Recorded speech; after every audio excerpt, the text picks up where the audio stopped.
Assalamualaikum warahmatullahi wabarakatuh. Perkenalkan, nama saya Bunga Pradityaningsih, berasal dari kelas R003 dengan NIM C1B021237. Di sini saya akan menjelaskan tentang makalah pengantar akuntansi yang berjudul Persamaan Dasar Akuntansi dengan dosen pengampu Bapak Wirmi Eka Putra. Materi yang pertama yang akan saya sampaikan adalah konsep terminologi. Beberapa konsep dan terminologi akuntansi biaya yang sering dipakai adalah sebagai berikut. Yang pertama, harga perolehan atau harga pokok adalah jumlah yang diukur dalam satuan uang dalam rangka pemiliknya barang dan jasa diperlukan perusahaan pada masa lalu.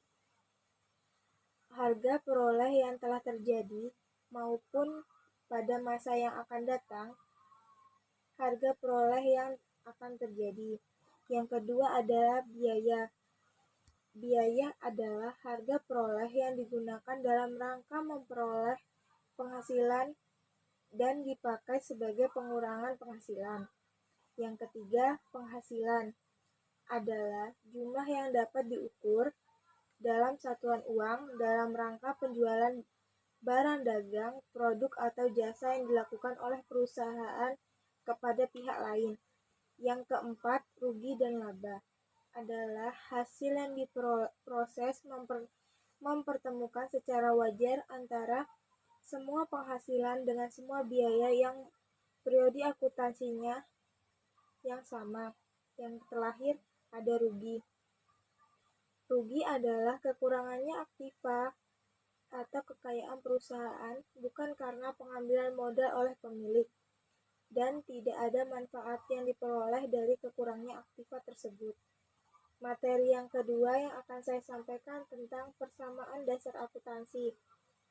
Persamaan dasar akuntansi adalah fondasi untuk semua sistem akuntansi.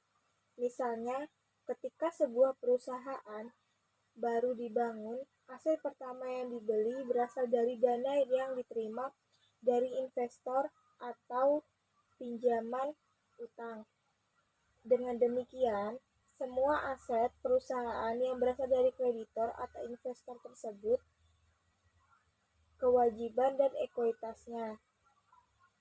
Jika digambarkan dengan rumus akuntansi, formulasinya sama aset sama dengan kewajiban ditambah ekuitas. Materi selanjutnya ada akun. Akun adalah sebuah bagian akuntansi sebagai media untuk mencatat pembukuan. Setiap transaksi keuangan mengakibatkan terjadinya perubahan aktiva, utang, modal, pendapatan, dan beban. Tujuan penggunaan akun ialah untuk mempermudah pencatatan data yang muncul akibat kegiatan transaksi keuangan suatu perusahaan. Transaksi akun juga dapat sebagai perkiranya terdiri dari formulasi sebagai tempat pencatatan transaksi keuangan. Penggolongan akun. Penggolongan akun ini digunakan pencatatan dan pelaporan akuntansi. Squad. Penggolongan akun bersifat akun dapat dikelompokkan menjadi dua kategori, meliputi akun real dan akun nominal.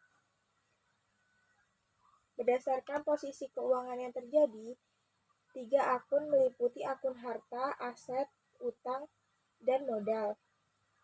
Yang pertama ada akun real. Akun real merupakan akun yang dicatat dalam pelaporan neraca yang bersifat panen.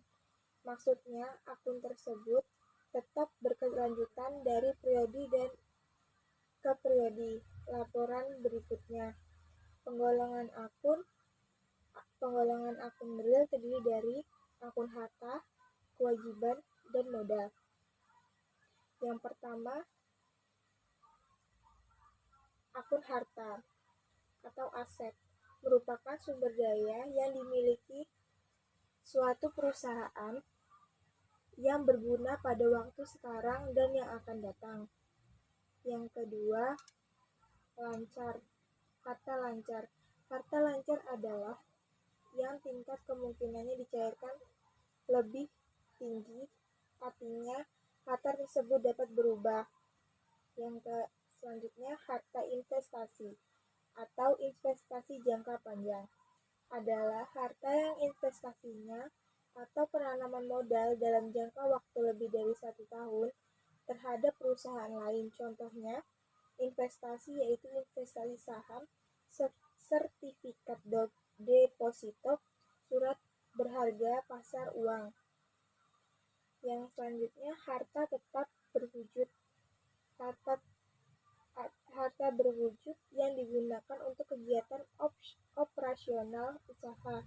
Contohnya seperti bangunan, peralatan tanah, peralatan perabotan, dan kendaraan. Harga tetap tidak berwujud adalah harta tidak dapat dilihat dari fisiknya, namun memiliki nilai ekonomis yang tinggi. Memperoleh hak atau posisi yang menguntungkan. Contohnya, hak cipta, hak paten, hak monopoli, goodwill, dan merek. Harta lainnya adalah harta tetap perusahaan berupa simpanan yang digunakan untuk kegiatan operasional perusahaan seperti pembelian tanah untuk cadangan perusahaan yang akan dibangun sebagai usaha. Yang kedua, utang atau kewajiban merupakan kewajiban suatu perusahaan yang harus dibayar kepada pihak lain dalam jangka waktu yang telah ditentukan berdasarkan kesepakatan bersama. Utang atau kewajiban muncul akibat adanya transaksi pada masa lampau. Utang atau kewajiban memiliki 2 kategori, kewajiban lancar dan kewajiban jangka panjang. Kewajiban lancar atau utang jangka pendek merupakan kewajiban yang harus dilunasi dalam jangka waktu kurang dari 1 tahun, seperti utang dagang, utang wesel, beban dari yang harus dibayar, persekot, pendapatan, dan pendapatan yang diterima di muka.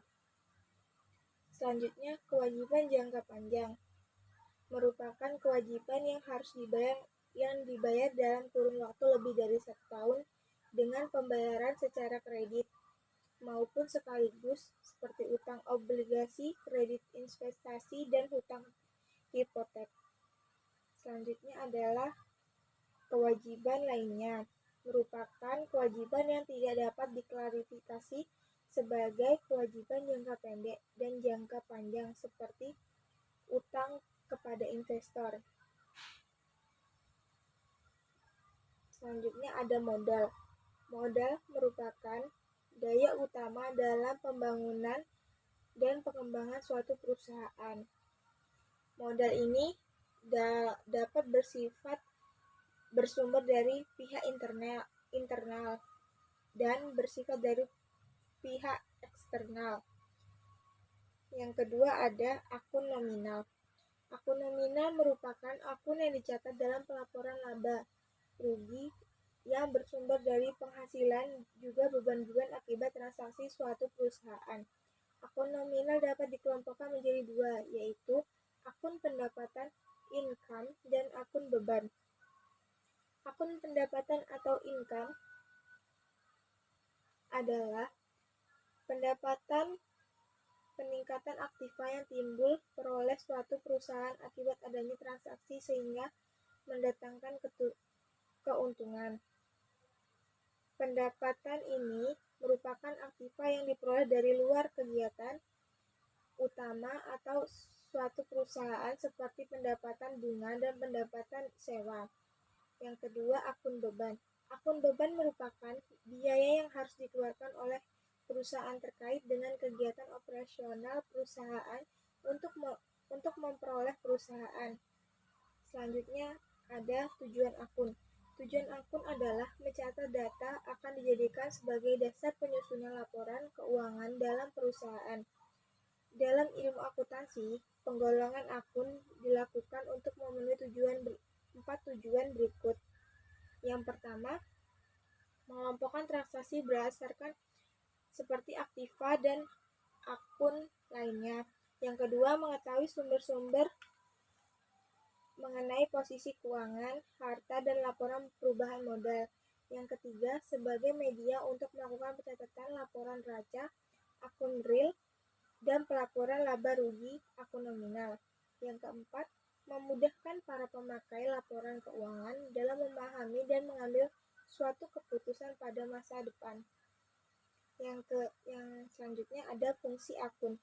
Fungsi akun menunjukkan pencatatan unsur aktiva atau harta, kewajiban atau utang, akuitas atau modal, pendapatan, beban, dan price. Yang kedua, menunjukkan pertambahan atau berkurangnya unsur-unsur harta, utang, modal, pendapatan, beban, dan price. Yang ketiga, sebagai sumber informasi mengenai posisi harta, utang, modal, dan perubahan sebagai dasar penyelesaian laporan keuangan. Manfaat akun. Manfaat akun akan mempermudah proses pencatatan suatu perusahaan, juga sebagai pertimbangan pada setiap kebijakan perusahaan akan diputuskan. Yang materi selanjutnya ada jurnal. Pengertian jurnal. Jurnal adalah formulasi yang digunakan untuk mencatat setiap jenis transaksi yang dilakukan secara sistematis dan rinci. Pencatatan jurnal, kegiatan jurnal merupakan hal yang penting karena jurnal ialah penghubungan transaksi dengan buku besar dan siklus-siklus akuntansi selanjutnya. Di sini terdapat fungsi jurnal. Fungsi jurnal ada fungsi pencatatan. Semua transaksi harus dicatat sesuai dengan bukti transaksi. Yang kedua, fungsi historis. Transaksi harus dicatat secara sistematis sesuai dengan urutan waktu. Yang ketiga, fungsi analisis. Transaksi yang dicatat harus dianalisis buktinya dan dikelompokkan dalam sistem debit atau kredit. Fungsi instruktif. Pencatatan jurnal merupakan perintah untuk melakukan pemindahan dalam buku besar. Fungsi informatif. Dengan melihat jurnal, Anda dapat mengetahui informasi suatu transaksi. Dan selanjutnya ada macam-macam jurnal.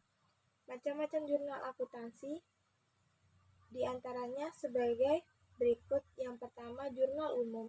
Merupakan tempat untuk mencatat sebuah transaksi keuangan perusahaan pada periode tertentu secara sistematis. Yang kedua, jurnal khusus. Jurnal khusus adalah jurnal yang dikelompokkan secara khusus sesuai dengan jenis transaksi lainnya. Jurnal khusus ini dikelompokkan karena transaksi yang sering terjadi pada setiap bulannya. Terdapat 4 jenis jurnal khusus. Yang pertama, jurnal pembelian. Digunakan untuk mencatat semua transaksi pembelian barang atau produk atau jasa secara kredit. Yang kedua, jurnal penjualan. Untuk mencatat transaksi penjualan secara kredit. Yang ketiga, jurnal penerimaan kas. Berfungsi untuk mencatat semua transaksi penerimaan uang dari sumber pemasuk seperti pendapatan, penjualan, dan lainnya. Yang terakhir, jurnal pengeluaran kas digunakan untuk mencatat transaksi-transaksi pengeluaran untuk berbagai macam biaya dan beban. Selanjutnya ada jurnal penyesuaian.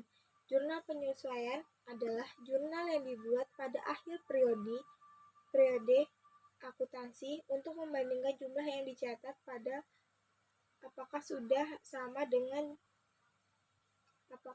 dengan periode pengakuan yang sama.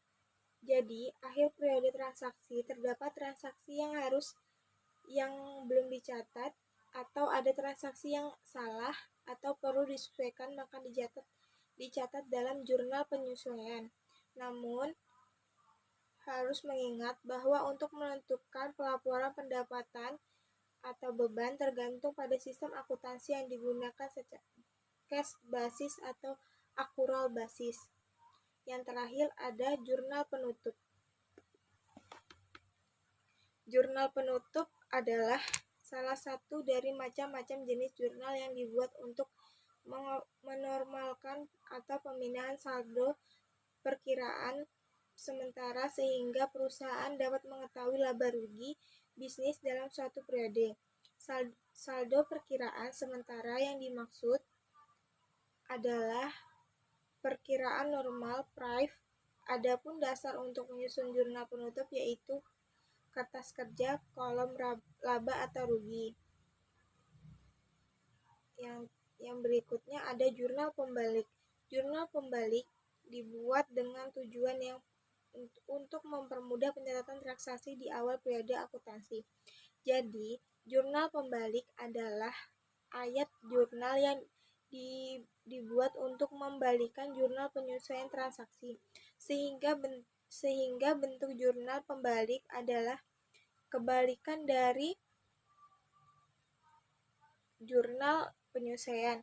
Maksudnya, jika pada jurnal penyelesaian saldo berada pada sisi debit, maka pada jurnal pembalik dipindahkan atau ditukar pada sisi kredit. Begitu pula sebaliknya. Maksud jika pada jurnal penyelesaian saldo berada pada sisi debit, maka jurnal pembalik dipindahkan atau ditukar pada sisi kredit. Begitu pula sebaliknya. Transaksi yang perlu dibuat pada jurnal pembalik yang pertama, beban dibayar di muka dicatat sebagai beban. Pendapatan diterima di muka yang dicatat sebagai pendapatan. Beban yang masih harus dibayar. Dan yang terakhir, pendapatan yang harus masih diterima. Selanjutnya ada jurnal penyesuaian. Sekian dari saya.